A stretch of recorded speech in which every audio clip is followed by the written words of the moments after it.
Hari ini Intan mau membahas salah satu pejabat yang paling terkenal di dinasti Tang. Dia terkenal pinter dan baik hati. Siapa dia? Dia adalah Li Renjie. Daja ni hao, namaku Intan. Selamat datang di channel aku, Dynasty.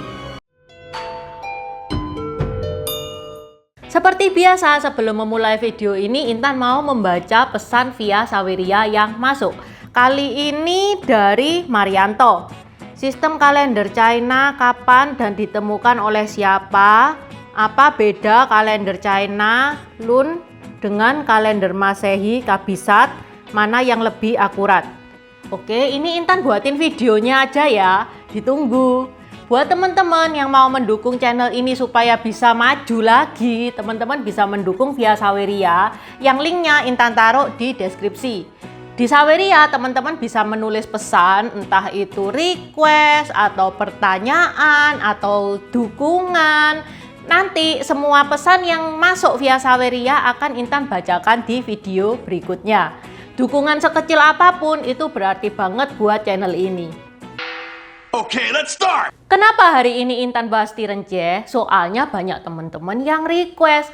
Kayaknya nih teman-teman yang request itu pada korban filmnya Detektif D. Ayo, bener nggak? Ya karena filmnya dimainin Andy Lau, makanya banyak yang nonton. Tapi guys, Detektif D yang dimainin Andy Lau itu fiktif ya. Dari genrenya saja sudah kelihatan loh kalau itu tuh fantasy. Yang Intan bahas sekarang itu sejarahnya, kisah nyatanya itu kayak di mana. Tahun 1969, Li Renjie ini juga sudah dibuat serial drama kayak Just Bow gitu. Nah, serial drama yang tahun 1969 itu masih semi fiktif, masih ada bener-benernya karena memang Li Renjie ini seorang hakim. Mungkin yang dihiperbola, didramatisasi itu kasus-kasus yang ditangani Li Renjie. Oke, sekarang siapa sih Li Renjie itu? Li Renjie lahir pada tahun 630 di Provinsi Ping. Li Renjie itu memang dari keluarga pejabat. Kakeknya itu seorang sekretaris jenderal. Ayahnya juga seorang pejabat di Provinsi Gui. Dan Li Renjie ini memang dia itu terlahir pandai. Salah satu bukti dia pandai karena dia lolos ujian istana. Ujian istana itu ujian yang diikuti ratusan ribu orang. Dan persentase berhasilnya, persentase lolosnya itu kurang dari 1%. Lebih gampang gosok giginya buaya daripada lolos ujian istana. Intan pernah bahas tuh ujian istana. Buat teman-teman yang mau tahu ujian istana itu kayak gimana, ini ya linknya. Di deskripsi juga sudah Intan taruh. Di ujian istana itu guys, saking beratnya itu banyak loh yang tewas. Kalau teman-teman ingat, Intan pernah ngebahas Judge Pao atau Pao Jingdian atau Hakim Pao yang keningnya itu ada bulan sabitnya itu. Dia juga salah seorang tokoh yang lolos ujian negara, bukan cuman sekedar lolos guys. Pao Jingdian atau Jaksa Pao itu lolos dengan predikat terbaik yaitu Jinshi. Nah kan lolos saja sudah susah, ini sudah lolos dapat yang terbaik pula. Pernah juga Intan bahas Hong Xiujuan. Dia 4 kali ikut ujian negara, tidak berhasil, akhirnya dia stres lalu melakukan pemberontakan. Pemberontakannya itu epik banget, menewaskan 30.000 orang dan lebih parah dari Perang Dunia Pertama. Itu Intan juga pernah bahas. Ini nih linknya di deskripsi juga sudah Intan taruh. Karena Li Renjie ini lolos ujian istana, otomatis dia mendapatkan pekerjaan sebagai seorang pejabat. Ya karena memang ujian istana itu kayak ujian CPNS gitu loh guys. Ujian untuk nyari pejabat. Dan Li Renjie ini kedapatan untuk bekerja di Provinsi Bian. Suatu hari saat dia itu bertugas, dia dituduh melakukan tindakan yang tidak pantas oleh orang yang nggak suka sama Li Renjie ini. Yan Lipen, seorang menteri di Provinsi Bian, dia ditugasi untuk mengadili Li Renjie ini. Begitu Li Renjie ini dihadili oleh Yan Lipen ini bukannya marah, malah dia itu terkagum-kagum loh sama Li Renjie. Yan Lipen bilang ke Li Renjie, Konfusius itu pernah berkata, Anda dapat mengetahui kebaikan seseorang dari kegagalannya. Anda adalah mutiara dari pantai dan harta yang hilang dari tenggara. Malahan Yen Lipen ini itu merekomendasikan Tirenche ini menjadi jurusita untuk komanda di provinsi Ping. Selain terkenal dengan kepandaiannya, Tirenche ini juga dikenal dia itu seseorang yang peduli terhadap rekannya. Pernah rekan kerjanya yang bernama Cheng Chongzhi itu ditugasi untuk tugas di luar kota yang jauh. Dan sedangkan Cheng Chongzhi ini punya seorang ibu itu yang sudah tua dan sakit-sakitan. Lalu Tirenche itu menghadap Jenderal Li Renji dan dia bilang kalau dia mau menggantikan tugasnya Cheng Chongzhi. Pada tahun 676 ini saat pemerintahannya Kaisar Kaocong ya guys ya. Kaisar Kaocong itu suaminya Wu Zetian dan dia itu bucin banget sama Wu Zetian. Siapa sih Wu Zetian itu? Wu Zetian itu kaisar wanita satu-satunya di Tiongkok. Terlepas dari bagaimana ia menjadi kaisar yang menghalalkan segala cara, Wu Zetian memang orangnya itu dari sononya sudah cerdas dan memang Wu Zetian ini bisa memimpin. Intan pernah bahas Wu Zetian itu 2 video sendiri tuh buat teman-teman yang mau tahu satu-satunya kaisar wanita di China itu kayak gimana. Ini nih linknya di deskripsi juga sudah Intan taruh. Kembali lagi ke Tirenche. Di masa pemerintahannya Kaisar Kaocong itu, Tirenche itu menjabat sebagai sekretaris jenderal di Mahkamah Agung. Bingung ya jobnya. Supaya teman-teman lebih wes tak singkat aja itu hakim. Dan Tirenche ini orangnya itu rajin guys. Dalam 1 tahun dia itu berhasil menyelesaikan 17.000 kasus. Nah, lo siapa nih yang lagi nonton di sini? Profesinya hakim, 1 tahun bisa nyelesain berapa kasus tuh? Salah satu kasus yang ditangani oleh Tirenche ini kasusnya Juan Shencai dan Fan Huiyi. Jenderal Juan dan perwira Van itu tidak sengaja menebang pohon cemara di makam Kaisar Taizong. Kaisar Taizong itu bapaknya Kaisar Kaocong. Keteledoran mereka ini bisa menyebabkan mereka itu dipecat dan menurut Intan pribadi ya, kalau mereka dipecat itu ya sudah hukuman yang berat banget mengingat toh itu cuman keteledoran yang pertama dan yang kedua tidak ada nyawa yang hilang dari peristiwa seperti ini. Tapi Kaisar Kaocong ngedengerin ini dia langsung marah, dia emosi dan menjatuhi Jenderal Juan dan perwira Van ini hukuman mati. Tirenche berjuang keras meyakinkan Kaisar Kaocong untuk mengampuni mereka. Ojo dihukum mati, itu toh cuman sebuah pohon. Dan Tirenche ini bilang kayak gini tuh dia taruhan nyawa loh guys. Tahu sendiri ya, yang namanya kaisar, dia itu yang pertama kebal hukum, dia juga bisa menciptakan hukum. Mau mati hari itu juga ya mati. Tapi toh ya akhirnya Tirenche ini berhasil meyakinkan kaisar dan akhirnya Jenderal Juan dan perwira Van ini tidak dijatuhi hukuman mati, cuman diasingkan saja.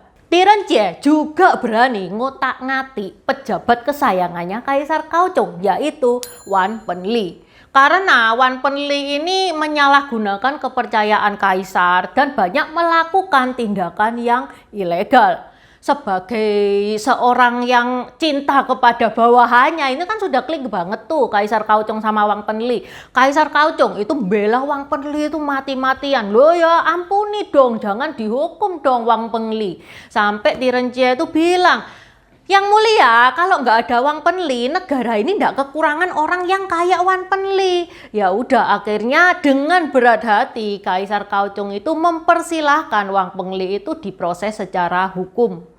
Setelah Kaisar Kaocong, penerusnya adalah Kaisar Ruizong.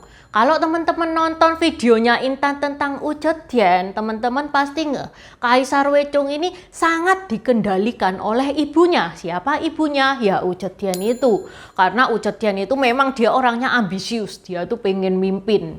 Jadi segala urusan pemerintahan itu berada di tangannya Wu Zetian. Saat Tirenche bekerja di Provinsi Ning, Wu Zetian itu menyuruh Wohan untuk inspeksi gimana sih kerjanya petinggi-petinggi di Provinsi Ning itu kayak gimana. Oke, Wohan itu melakukan apa yang disuruh oleh Wu Zetian. Kemudian Guohan itu buat laporan dong. Oh yang mulia, si A ini orangnya males, si B ini orangnya mabuk-mabukan, si C ini orangnya ngitung salah terus. Nah, tapi gilirannya Tirenjie, Guohan itu tidak menemukan kesalahan dari Tirenjie. Malah Guohan ini memuji-muji Tirenjie. Sehingga Ucetian ini seneng banget sama Tirenjie dan memanggil Tirenjie itu ke Luoyang untuk menjabat sebagai Wakil Menteri Pekerjaan Umum. Di tahun 690, Ucetian berhasil menggulingkan dinasti Tang dan dia sendiri mendirikan dinasti yaitu dinasti Zhou dan dia adalah kaisarnya. Ucetian itu masih mempekerjakan Tirenjie dan Ucetian juga suka sama Tirenjie. Ucetian pernah bilang sama Tirenjie, kamu ini melakukan pekerjaan ini dengan bagus loh. Kamu tahu ndak siapa sing nentang kamu dalam melakukan tugasmu? Tirenjie jawab kayak gini, jika yang mulia percaya bahwa saya memiliki kesalahan, saya bersedia untuk memperbaikinya. Jika yang mulia percaya bahwa saya tidak bersalah, itu adalah keberuntungan saya. Saya tidak ingin tahu siapa yang berbicara menentang saya. Jawabannya elit banget ya guys ya. Dan Ucetian pun juga suka sama jawaban dari Tirenjie itu. Sebaik-baiknya Tirenjie, karirnya itu ndak selalu mulus. Banyak juga orang yang kepingin jegal dia. Kalau teman-teman pernah lihat videonya Intan tentang Ucetian, Ucetian itu seseorang yang takut banget kehilangan kekuasaannya. Makanya dia itu sampai membentuk polisi rahasia untuk menyelidiki secara diam-diam siapa sih pejabat itu yang mau pemberontak sama dia. Nah, masalahnya polisi rahasia itu kepalanya kan Lai Chun-chen nih ya. Iya, kalau Lai Chun-chen orang yang bener, Lai Chun-chen ini orang yang nggak bener juga. Dia sering nuduh tanpa bukti yang kuat. Lai Chun-chen juga menuduh Tirenjie dan 7 orang lainnya karena melakukan pemberontakan. Disuruh ngaku. Kalau kamu ngaku, kamu nggak akan mati. Kalau kamu nggak ngaku, pasti mati.